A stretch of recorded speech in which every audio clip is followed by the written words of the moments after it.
Good afternoon, good morning, everyone, and welcome to our webinar Inside Brazil's Gaming Market. My name is Mariana Schaefer. I work at Advantage Austria, São Paulo, Brazil, and I'm responsible for the technology and creative industry sectors. I'll be your moderator today. Um, in today's webinar, we are exploring Brazil's dynamic gaming ecosystem, looking at its market structure, key trends, and the opportunity it offers for international cooperation. Let's look at our today's agenda. After my introduction, we'll move on to a presentation by Rodrigo Terra. Rodrigo is the president of ABRAGAMES, the Brazilian Game Developers Association. Then we'll hear from Flavia Mazzanti. I'm sure many of you know her. She's the co-founder of Immerea. And in the end, we'll have a Q&A session. Now let's go over some technical and organizational notes. If you have any technical issues, suddenly you don't hear, you don't see us, let us know in the chat, and my colleague Bruce will help you out. Okay. As you saw, we're gonna have a Q&A session at the end of the webinar, so you can leave your questions all in the chat during the presentations, and we'll address them in the end. Yeah. So you just leave them as a chat, and in the end, we'll answer them. Okay. If you could please post them in English, that would be great. This webinar is being recorded, and the video will be made available on the Außenwirtschaftscenter Austria, Außenwirtschaft Austria YouTube channel. After the event, we will send you a follow-up email with a link to the presentation slides and also a link to the Außenwirtschaft Austria YouTube channel. So why focus on the gaming sector in Brazil? Because Brazil has one of the largest and most engaged gaming communities in the world. It has a new wave of highly skilled developers, a fast-growing market with plenty of partnership opportunities. I think that when we look past the familiar stereotypes and all that, and we uncover an exciting creative economy driven by innovation, driven by entrepreneurship. So for Austrian and for other foreign companies, this webinar is an invitation to discover a different Brazil, a hub of digital talent and a market where you can truly connect and create value. I also, last but not least, I'd like to quickly highlight Gamescom Latam, which is 2026, which is taking place April 29th to May 3rd in São Paulo. It's an important industry event, and our experts are going to talk a little bit more about it. If your company is interested in participating in this event, please let us know, and we'll talk about it. Okay.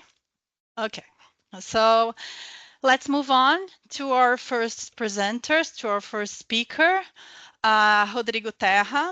So Rodrigo is the president of ABRAGAMES, the Brazilian Game Developers Association, where he works in institutional representation and promotion of Brazil's gaming sector.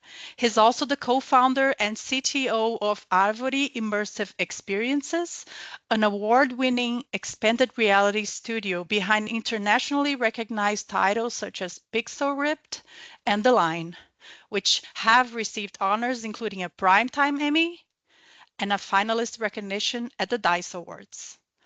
With over 15 years of experience in the entertainment and technology industries, Rodrigo's work combines product development, innovation, and the internationalization of Brazilian game industry. Rodrigo, the floor is yours. Thank you, Mariani.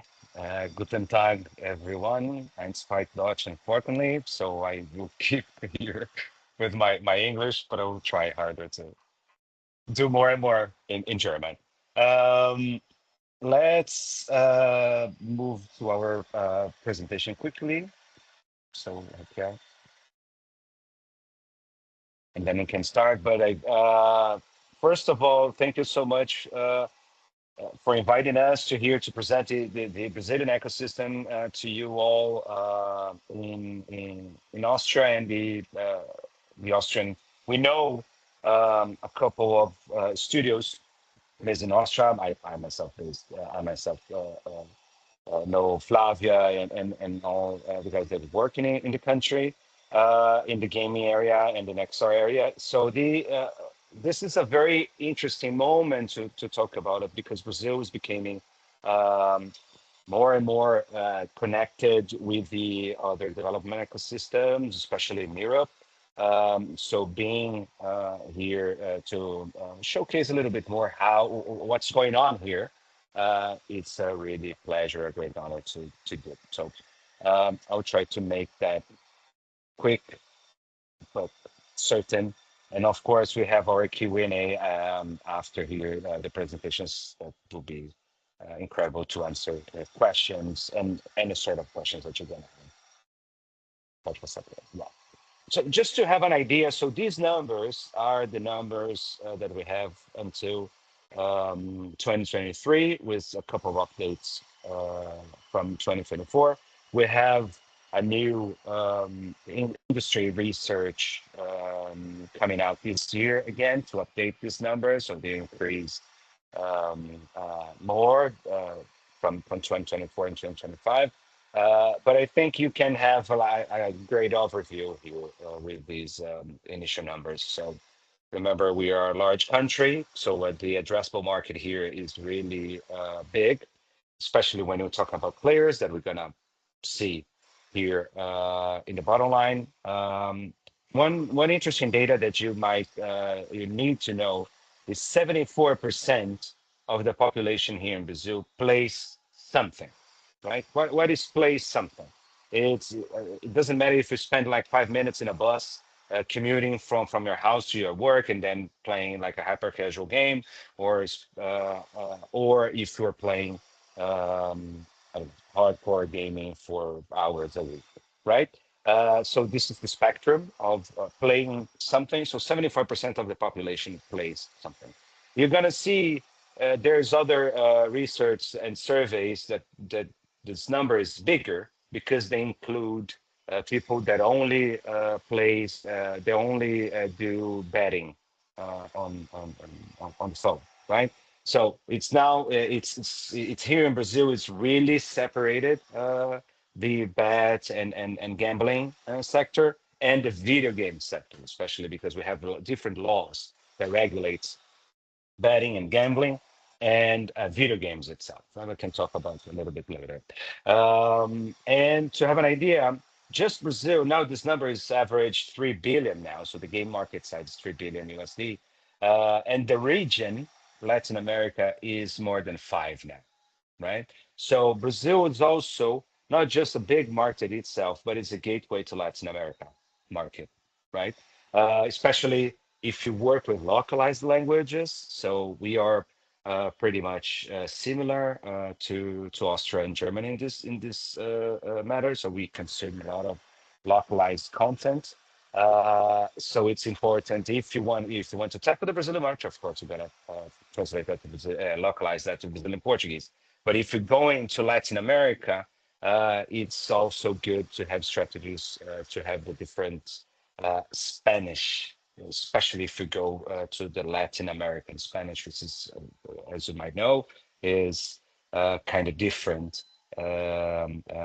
between Spanish from Spain and here, the same in the Brazilian Portuguese. So localization here in the region and Brazil and the region is definitely worth a note. Pode passar, Kat? Great. Where we are as game studios, game publishers, and other companies that works in the game sector here in Brazil. We are spread out the country, so Brazil, big country. So we are kind of spread out, but we are concentrated in the southeast. right? So the studios are really concentrated in the Southeast region, which includes states like São Paulo, Rio, Espírito Santo, and Minas Gerais. And we have the second concentration, the south of Brazil, which has a more connection with the Austrian, German, and Nordic culture because of the immigrants, right? So they have 20% of the game studios concentration, right? After we have the Northeast, which includes cities, states like Ceará, Bahia, Pernambuco, which concentrates the majority of the game studios from the Northeast. And we have the Midwest with 6%. That's interesting because the concentration of the studios are in Brasilia, the capital of Brazil, so in the federal district, and the others are spread out the Midwest. And we have the North. So the North is the less populated in terms of game studios in Brazil. And they are concentrated in the Amazonas state, and especially in the Manaus, the capital of the Amazonas area, right? But saying that, we are now more than 1,100 studios in Brazil working with games, and the total revenue in 2022 was 205 250 million USD. So this number is bigger now. So this is really important for you to know. Pode passar, Kel. In terms of products that we usually export, so connected with my last speech, um, we work mainly with entertainment games.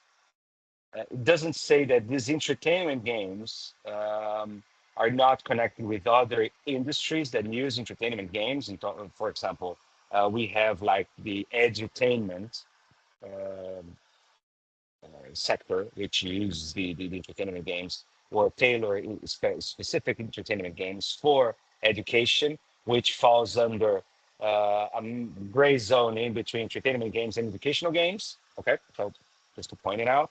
So almost 60% of our production is for entertainment. And after we have the other games, which you might know, the games that we do for brands or for specific situations like events or one-off situations, right? And then we have the educational games, pretty similar, the amount of outdoor games produced here in Brazil.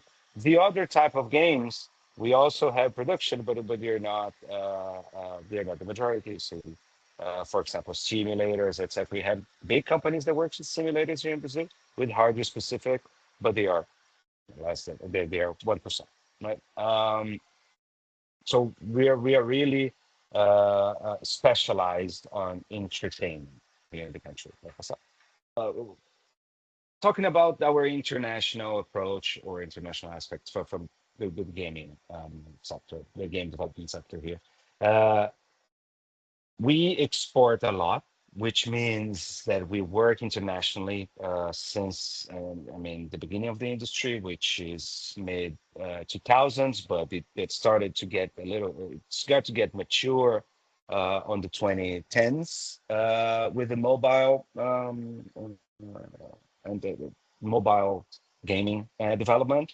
Um, we in our program in the Brazil Games program now, we increased the exports and in 98%, which is a good number for us to keep the good track of how the companies that we embrace in our export program they develop internationally. So for us, a great thing. So we keep this rate year by year. And now we have almost 160 companies that participate in Brazil Games export program. So an export program definitely for us in Brazil was a game changer back in 2012 when it was established, and we kept this program until today. So this is the way that one of the ways, so but the main way of the international game area connects to the national Brazil game area as well. So through our program, we are one of the main gateways for that here in the country, right? So 68%, 58% of the companies sell worldwide, 9% established abroad. I mean, so they have their branches or they have like a second headquarter outside the country. So we have a more internationalized sector, I can say, which I can talk a little briefly just after here the presentation. The opportunities, because we have like a very interesting characteristics here, how the companies and how big are the companies and how you can match you in Austria with these companies, and you're going to see that will make sense. So again, international sales represents almost 60% of our export amount. Um, United States and Latin America our primary markets. It doesn't say that European countries are not there, but in the amount of sales, um, United States and Latin America countries, Mexico down, are expressive in our sales, right? So in that one thing is in Western Europe, they're still increasing the amount of Brazilian sales in Western Europe, uh, but again, it's still a market to grow and explore more for us Brazilians, right? As said about entertainment, it's the majority of our production. So, and develop our own IP is the majority of our approach for this production. Right? So 93% of the studios here works with their own IP. It doesn't say they just do IP creation or IP development. They create, they have other businesses, services, external development services, and etc. But um, they really try hard to establish their IPs on the international market and the national and international market too. So that's why you see 93% of our production is based on our own IPs and 15% is participate in transmedia projects and 10% license IP from other companies, right? This is really important because if you want to work with an Austrian IP, and want to bring that to Brazil, definitely there are companies that can work with your company to explore the IP here. If you're going to create a new game looking for the Latin American market, or even bringing your game or co-developing um, uh, a product with a Brazilian company, they are prepared to do that. And so you're going to find they can work with you. Our production capacity, it changed a little bit since 2025, but not too much. So this data can be used for you all. So you can here we have a very good expertise in prototype, game design, level design, and software development, so backend services. But also we are increasing our numbers in sound design, narrative and script writing, um, and especially QA as well. So many companies from around the world are establishing their base here in Brazil, which is important. So we have QA companies here, but we have big ones that are establishing. Keywords have now a small office here for audio. Side, which is the big multi Japanese company, right? So the former PTW, they have like a big operation here now. So you can find partners that you know from other markets that are establishing their operations here as well, so they can diversify more and offer more, for example, quality assurance for your games. I mean, you can choose now. Um, and this keeps going. So this is interesting. We've been called a mobile first country. We still is a mobile first country. But for the developer perspective, we are changing that. So PC projects are surpassing smartphones and tablets, and there's a why, because there's a why. Um, PC was really expensive here in the region since the 80s, when it started came here, and after the 90s, it became super expensive. Nowadays, if you want a top-notch, high-end PC game, of course you're gonna pay a kidney for it here. That's why how we joke. But if you want a low entry gaming PC, it's not expensive anymore. And not just in Brazil, but across Latin America, which means that one of the regions that starts growing in the PC ecosystem is Latin America. And if you see some numbers from 2025 from Steam, you're going to see that Brazilian Portuguese is the fifth most played language on Steam in 2024. Which indicates that the region is consuming more and more PC games in Portuguese, in Brazilian Portuguese, right? So there are KPIs, important KPIs that you might be aware. That's why the developers look for that market also to the Latin American market, as is one of our main markets, and now developing more for PC. And of course, PC is easier. You don't need a dev kit. For smartphones, you don't need to create an homologation for 20, 30, 40 kind of smartphones, because here we have like a two smartphones per one person rate in Brazil. So you can imagine. Um, and just to start finishing here, the revenue generation comes mainly from PCs too, which it's interesting point. Doesn't say that there are big companies like Wildlife, so the behemoth unicorn here, the gaming unicorn in Latin America. So they mainly work with smartphone, but doesn't represent the whole market revenue.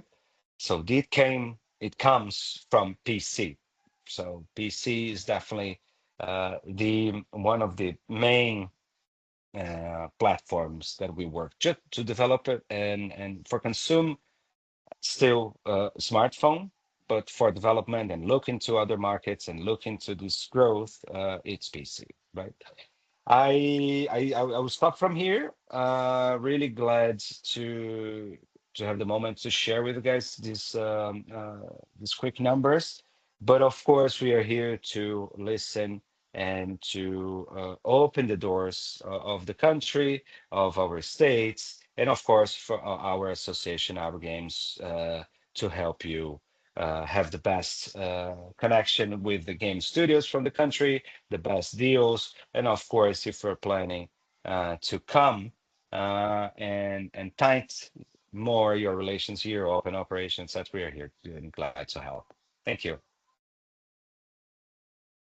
Thank you, Rodrigo. Thank you. So now we're going to move on to our next presenter. To Flavia. Hi, Flavia. So Flavia is a co-founder of Immerea, an indie studio based in Vienna, focusing on development of virtual reality games and interactive installations. She's a media artist and co-founder of XR Austria, Austria's largest community of XR professionals. Her works have been shown and awarded at exhibitions and festivals worldwide, among others, the Ars Electronica Festival in Linz, Dig Shibuya in Tokyo, Kunsthaus Graz, and Fire Festival in São Paulo. She is also an active member of the Brazilian XR Association XRBR and active as a public speaker and university lecturer. Flavia, welcome. Over to you. Thank you so much, Marianne, for the nice introduction, and hello, everybody. Yes, so I'm really happy to be here today with us, and also happy to see some fellow developers here. And I'm thanks a lot also to Rodrigo for the really nice and insightful presentation about the Brazilian gaming scene and its growing landscape. My presentation today will actually focus a bit more into our personal insights and experiences from me as a Brazilian working in Austria and coming for many years now to Gamescom Latam and the previous big festival, and also our own experience with the Brazilian game scene. So my whole talk will be a bit more really personal and a bit more community centered. So as Mariana already said, we have I'm one of the co-founders of Immerea, together with Michel and Manuel, which are also here in the audience, and Manuel is also with me here in São Paulo at the moment. We are a small indie studio based in Vienna, and our focus is on virtual reality games and interactive installations. So our projects focus on a very high artistic quality and level of experimentation. We love to experiment with different immersive media and game. I myself have a very personal relation, I would say, to both countries, Brazil and Austria. I'm a half Italian, half Brazilian, so I grew up between both cultures and also between both countries. And right now I'm almost spending a decade in Vienna, where I moved around almost 10 years ago to finish my studies. And since then, 4 years ago, we started Immerea. We're also co-organizing XR Austria, which is the leading community for XR professionals, and and also active as an artist. So for me, I think personally, also this growing up between different cultures and places always played a very important role. And this was also around 5 years ago, right at the end of COVID times, was also for me kind of a good moment to start considering also coming to Brazil, not only for for my personal experience, but also to connect more to the XR and gaming landscapes. So we started together with Manuel, which is also my business and life partner. We started coming here, and we also spend some months a year at the moment here. And we try to understand a bit more how we also can connect and have a bit of a bridge between Austria and Brazil. So in the last few years, we have been coming to big festival first, starting from 2022, and this was also the first time we met Rodrigo at the festival, and since then we also kept meeting at events around the world. It was also really nice also to meet him then at Gamescom in Cologne, and here also, of course, here back in Brazil. At the same time, I also joined the XR Brazil, which is the Brazilian Federation for Association for XR Professionals. We have the chance to show some of our more media artworks here at the File Festival in São Paulo, and also to hold some workshops at some institutions here. And as somebody who's actually mostly working in Austria and just coming for a few months a year, now back to São Paulo, I would like to say a bit more about why we think, not only just from my personal perspective, but also really from our company in general, why we think that Brazil has really something special about the scene. And there are a few points which I really love about that. On the one hand, it's really a vibrant gaming scene. So the landscape is growing really fast, and we could really see that just in these 4 years we have been coming every time. The events were always kind of doubling the size. So just coming from the big festival 22 to the 23, the size was already double, the amount of people. And there is also space for a lot of smaller indie studios as well as larger companies.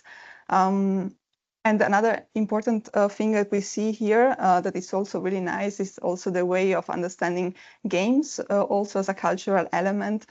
We saw often also some festivals, so for indie developers, open to everybody, but also some exhibitions. For example, a few weeks ago, we could go to the exhibition Game Plus here in São Paulo, which is running now for 3 months. And the whole exhibition is in 3 floors and is about games in relation to art, community, and society. So this is also something really nice that this that we see kind of to try to have these events open to everybody, where the game also can go a bit away from this cliche image about video games and focus more about the culture and also game as a medium itself. So what I would really love to talk also, to focus a bit more today from our personal perspective is also visiting big festival and coming to Gamescom Latam. Gamescom Latam started in 2024, but before that it was called a big festival, and it was already running since 2012. We came for the first time in 2022. It was our first time here, and it was also the first physical edition again after the COVID times. And at that time, we were really at the beginning also of our company. We just started a few months before, and we had in general just planned to come for a networking trip to Brazil. We were both going to Rio de Janeiro, which is actually my city or my family's city, and then coming to São Paulo to connect to some studios. And we also planned just to come to the big festival to visit, to get a first impression. So actually we didn't prepare so much in that sense, but we were more thinking about getting an impression of the event in general. But things happened. So we actually received a business ticket from another Brazilian game developer, which we just met a few days before. And so at the end, we decided to put together a last-minute pitch also and try to schedule some meetings, even though it was really just a few days before the event itself. And at that time, considering also post-COVID and the fact that it was really hard also to travel to Brazil because of COVID restrictions, the event was pretty compact, we would say. It was also locally focused, and this was kind of a big advantage for us because we managed really at the last minute to schedule some meeting with publishers and also to connect with them afterwards personally. So at the same time, what we also loved about the event was also really this combination of not only the exhibition area and the business area, but also have it together with panels and talks. We think that it was really something nice because usually, for example, in other events such as Gamescom, there is always kind of in different days and with a different ticket, you can go to DevCom, but this combination that you can both and get a bit more the talks and the presentation part, as well as also checking out the games and have the business meetings all together. It was something really nice for us. What it was also pretty funny was that at the time Manuel could not even speak one word in Portuguese, and he could get an English translation for himself, and this was really great. We didn't expect that, yes, and now his Portuguese has already had some improvements, by the way. So what we could say in general was that the experience in 2022, we had a really positive experience. It was the first time coming and to this event. And we had already a great atmosphere. We connect to many people and also many developers here from Brazil. So we decided to come back the year after in 2023.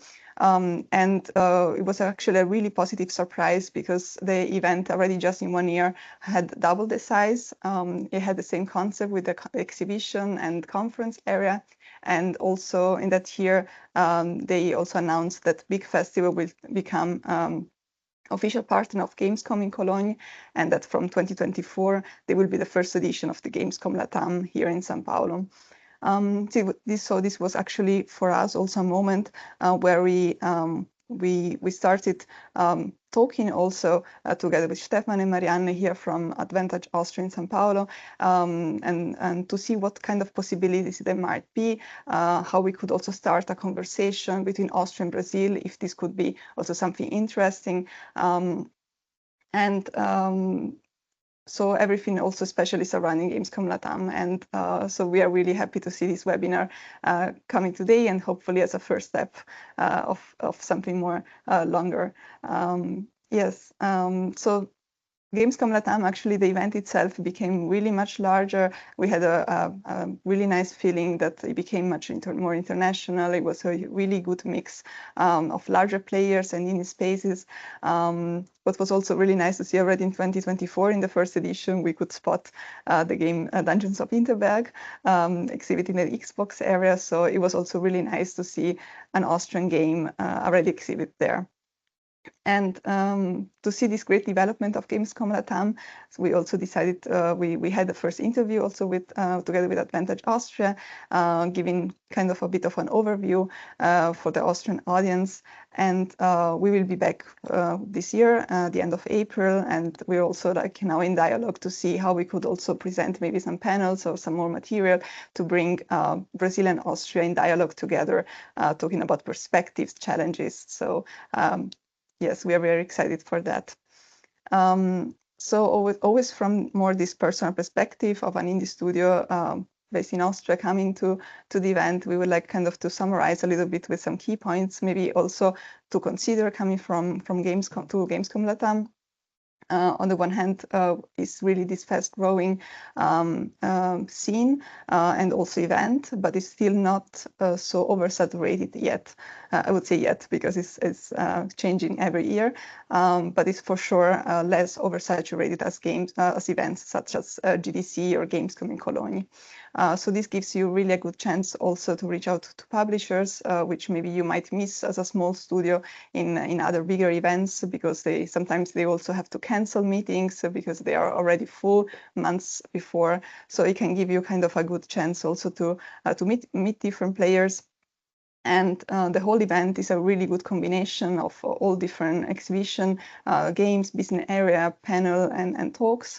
There is also a really good mix between larger and indie spaces, and the whole event is very welcoming, approachable, I would say, and also really well organized, also in terms really of infrastructure, how to reach the location, for example, so with shuttle bus and organized by Gamescom Latam itself. So there are a lot of really nice things, and for sure you can also take advantage of coming to Brazil and connecting to maybe a couple of days also here to discover the beautiful country and have a look around. So I always believe that coming to different places also helps bringing different perspectives. And especially talking about a medium that we all share together is something really beautiful. But for sure, there are also some things to consider, especially if you are a small studio. And one of them is for sure the time and cost investment. For sure, Gamescom Latam is cheaper than such events such as going to GDC or even Tokyo Game Show. But of course, it's for Austrian developers much more expensive than going out to just Gamescom in Cologne, also just because of the distance of going from Vienna to Cologne is very fast. It can be much cheaper. But of course, also the time investment is a different matter to take in consideration. And also consider to come to Gamescom Latam. I would say this really depends from your own case individually. Also, if this aligns in target audience or with the current development.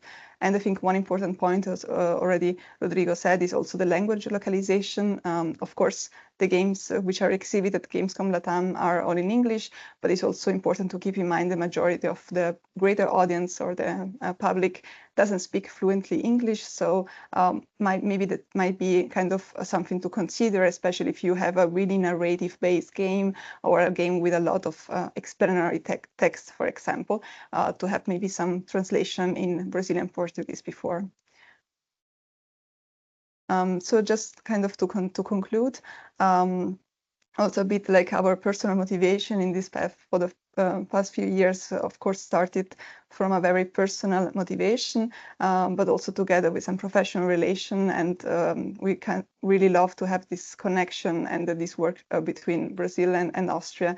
And mine and Manuel's interest and vision in this process is really to hope to connect and to help connecting these two countries in the game dev scene, to be also some supporting as contact person. Like if you are considering coming to Gamescom Latam, of course, more the event itself. I think all the whole team from ABRAGAMES and from Advantage Austria might be of much greater help, but everything which is also a bit more about logistical or practical advices for your first time coming to Brazil, we are very, very happy to help. Also, I always have kind of this double perception and perspective from somebody who comes it's also based in Austria and to help you, but still having that Brazilian perspective as well.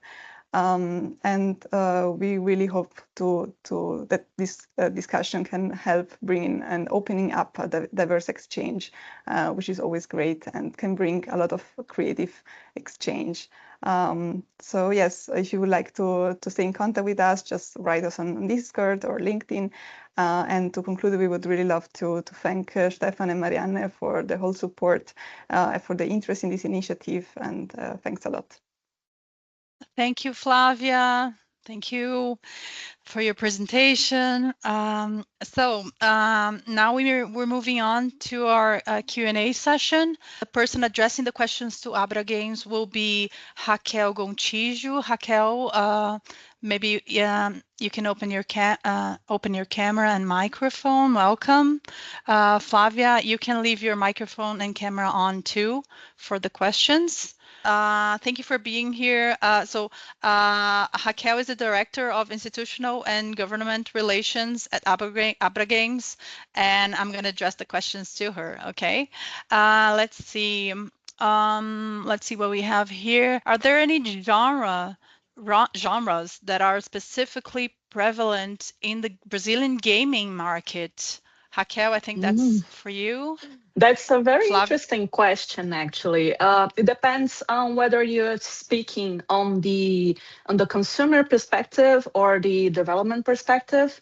From both of those ends, we have, because Brazil it's a very, very large country, right? So we have more than 200,000 people that are Brazilians living in Brazil, and we also have most of them are playing games in any dimensions that will, like President Terra said in his presentation. So it depends on the market that you're trying to achieve. Because, for example, in the terms of consumer, we have consumers that like hyper casual games. For example, we have a very big, large consumer on hyper casual games. We also have a very good production and development of those games as well. We also have, in terms of consumer, we also have a large for live ops and multiplayer games. It's very large in Brazil, and it's very strong in Brazil in terms of consumer.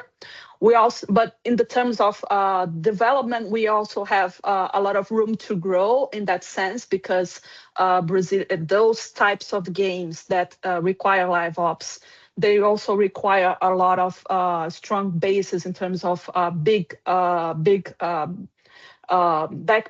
and servers and people that sustain the live ops. So it also is also very demanding in terms of money, in terms of budget. So it's kind of growing. So it has space to grow, because we have teams in Brazil that are capable of doing that technically, but they also need to go for example, in terms of co-developing to be able to do games in that sense. But we also have games in other senses. For example, Brazil is very big on small and indie companies and indie games that are put on the platforms such as Steam and Epic Games. So we have a lot of companies here in Brazil that also do games in those areas. Most of them are like smaller games, and we have all types of genres. So we have from horror to hyper casual to cute and cozy games, entertainment games, and edu games as well. What else? We also have a lot of sports games. We are some of the games that are directed from sports. We also have some very good games that have been developing in Brazil and relates to that genre. So it depends on the type of game that you want, because practically for every genre that you are after, we have people that, both for the consumer and the development side. We also have a lot of companies that are making those games. Great. Can you hear me okay? Yeah, yeah. Mm-hmm. Oh, it's okay. Great. So we got some, yeah. So I got another one here. Are there any cultural no-goes that should be avoided when developing a game with the Brazilian gaming market in mind? One of the things that I think it's very interesting in terms of, for example, if you want to go to the cultural side of Brazil, it is important to understand that Brazil is very proud of its own culture. So one of the things that is very, but at the same time, Brazilians are very keen and very like welcoming and very open to talk about their own culture to other countries and other people and foreign people. So one of the things that I would suggest is when you're going to speak anything on your game that is pertaining to the Brazilian culture per se, it would be interesting for you to consult with a Brazilian person to understand if that's something that is not a cliche or very distorted version of Brazil that might be very divulged abroad, but at the same time for Brazilians is considered to be like, we are not like that. So it's the only thing that I think it's going to be something that I would suggest is that if you're going to tap into the culture of Brazil specifically, if you're going to, for example, if you have a character in your game that is Brazilian or is supposed to be Brazilian, I would suggest that you get a consultant for the Brazilian culture, and then specifically, if possible, making a Brazilian that consultant, because Brazilian people usually are very like, they're going to be very sensible and very sensitive on those matters. They are not going to be aggressive of anything. But at the same time, we are very particular in terms of other people speaking about Brazilian culture. So it's very it has a nice ring to it when we see other people respecting the culture of Brazil and being sensitive in terms of those ideas specifically. That's right. So Flavia, if you have any comments about the questions, feel free, please. It's an open totally forum. Totally agreeing with what Raquel is saying. Yeah, yes. it makes total sense. Yes. So I think we can see it in the culture, Brazilian impact and engagement. We can see in social media when a Brazilian actor or actress is nominated for an award, you can see in the comment section the impact of Brazil. So we really don't want to insult any Brazilians, right? Yeah, we are all very sense, open in terms of like we all want the other countries and other cultures to understand our culture. Yeah. But at the same time, it's like when you're going to speak about our culture, it is important to speak to us first. Right, Totally, to do it right, right.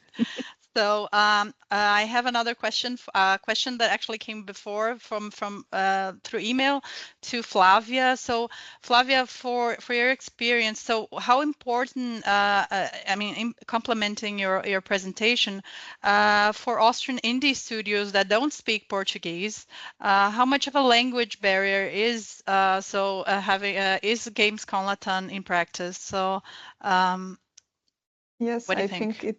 Yeah, I think it really depends. Like, I mean, like, of course, in the Gamescom Latam itself, if Austrian in developer comes for for the business part, there is no problem. Like most of the studios, like everybody will be able to speak, especially the people who are joining the business area or the Brazilian studios. We never had problems, also because of Manuel, my business partner, is also coming with me most of the times, and we have to make the meetings also in English. So we also ourselves that there is no problem there. I think one thing for considering for sure is if you plan really to exhibit your game at the Gamescom Latam, of course you can do that in English. But as I said before, I think if you have a really strong narrative-driven game and you consider just the whole general audience coming to test that game, it might really be helpful to have Brazilian Portuguese translation. And at the same time, of course, also maybe other practical things like moving through the city, going through the city, arriving to Brazil, to consider that not so many people in the everyday life outside of the Gamescom Latam will be able really to communicate well with you in English. So it's just a consideration that maybe you might have, as an Austrian, some small knowledge in Spanish that helps a bit, just to have that kind of basic communication to move through the city.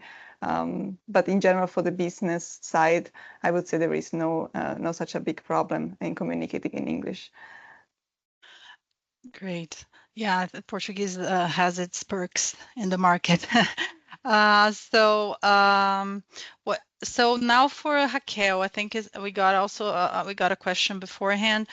What are the main challenges that Brazilian companies face when establishing commercial partnerships with European publishers or distributors, especially considering the time zone differences, the language barriers, like Flavia already said, contractual issues?